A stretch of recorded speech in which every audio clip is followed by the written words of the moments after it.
4300 கோடி ரூபாய் செலவில் நெல்லையில் டாடா பவர் கட்டமைத்துள்ள சோலார் செல் மற்றும் மாடியூல் தொழிற்சாலையில் வணிக ரீதியிலான உற்பத்தி தொடங்கியுள்ளது.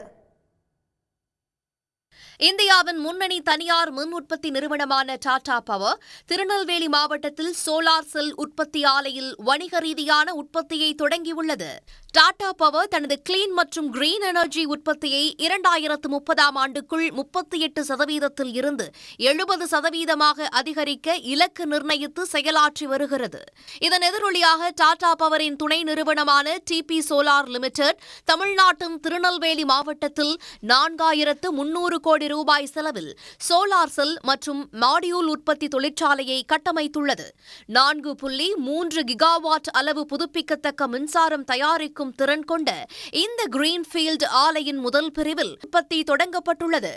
டாப்கான் மற்றும் மோனோபர்க் தொழில்நுட்பத்துடன் கூடிய அதிநவீன சோலார் உற்பத்தி ஆலையின் மூலம் சுமார் 2000 பேர் வேலைவாய்ப்பை பெற்றுள்ளனர். டாடா பவர் நிறுவனம் ஏற்கனவே பெங்களூருவில் 500 மெகாவாட் திறன் கொண்ட சோலார் செல் மற்றும் மாடியூல் உற்பத்தி ஆலையை இயக்கி வருவது குறிப்பிடத்தக்கது. உடனுக்குடன் செய்திகளை தெரிந்து கொள்ள சன் நியூஸ் பெல் ஐகானை கிளிக் பண்ணுங்க.